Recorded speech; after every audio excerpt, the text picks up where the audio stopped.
गोरखपुर में राजन यादव उर्फ अर्थी बाबा ने इस बार कोरोना की तीसरी लहर से बचने और वैक्सीनेशन के मुद्दे प्रधानमंत्री से इस पूरे मामले पर गुहार लगाई है कि कोरोना की तीसरी लहर में बच्चों को ज्यादा खतरा बना हुआ है, जिसके चलते मोबाइल वैक्सीनेशन वैन द्वारा गांव-गांव सभी बच्चों के साथ उनके मां बाप को भी वैक्सीन लगवाई जाए। वहीं अर्थी बाबा ने कहा है कि वैक्सीन लगाने पर कई धर्म के लोगों में अभी भ्रम पैदा हुआ है, जिसके चलते वो वैक्सीन नहीं लगवाना चाहते। साथ ही अलग अलग धर्म के फिल्मी हीरो और धर्मगुरुओं द्वारा वैक्सीनेशन का प्रचार कराया जाए, जिससे सभी धर्म के लोग भी वैक्सीन लगवा सकें। अर्थी बाबा ने कहा है कि कोरोना से बचाव के लिए सभी घरों में होम्योपैथी की दवा की किट बांटी जाए, जिससे तत्काल कोरोना पर काबू पाया जा सके।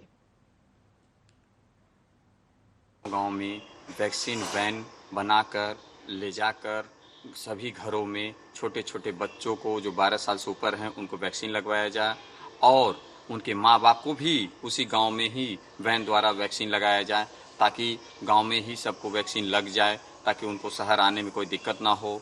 और मैं चाहता हूं कि कई जगह वैक्सीन लगाने में भ्रम पैदा हुआ है। कई धर्मों में लोगों के अंदर ऐसा भ्रम पैदा हो गया है कि वैक्सीन लगवाने से खतरा है।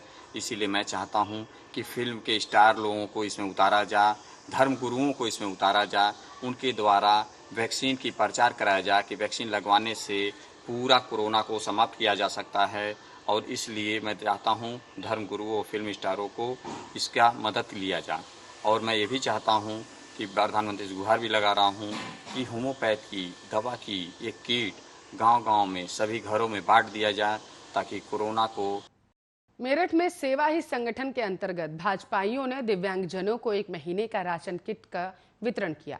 आपको बता दें, उर्दू अकादमी के सदस्य और भाजपा के वरिष्ठ नेता कुंवर बासित अली के जरिए आज सर्किट हाउस मेरठ पर सेवा ही संगठन के अंतर्गत दिव्यांगजनों को 1 महीने का राशन किट वितरित किया गया, जिसमें मुख्य अतिथि के रूप से भाजपा एमएलसी शिक्षक श्रीचंद शर्मा मौजूद रहे। इस दौरान बासित अली ने कहा कि कोविड-19 में जो दिव्यांग हैं उनकी आर्थिक रूप से मदद की जाए, क्योंकि दिव्यांगों के अधिकतर काम लघु स्तर के हैं, जो लॉकडाउन के कारण बेपटरी हो चुके हैं। समाज के बाह्यसरियत और सामाजिक संगठनों को भी इसकी जीविका की चिंता करनी चाहिए।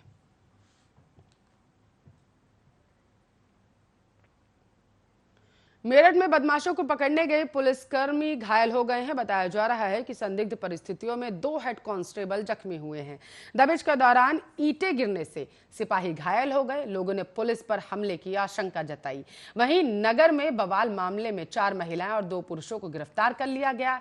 सीओ कोतवाली मामले की छानबीन में जुटे।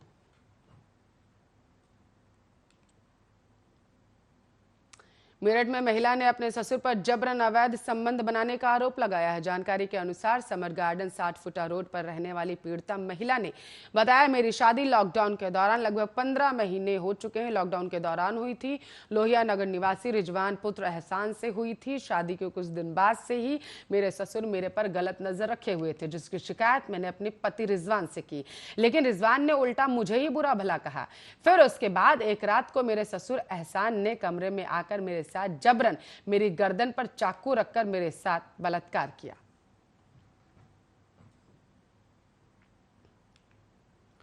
रुख लखीमपुर खीरी का कर लेते हैं। पुलिस को बड़ी सफलता हाथ लगी है। बताया जा रहा है कि प्रभारी निरीक्षक विद्या शंकर ने 20 साल पुराने मामले को सुलझा लिया है, जिसमें कई कोतवाल आए और चले गए, जो इन संभ्रांत व्यक्तियों का सामूहिक फैसला नहीं कर पाए।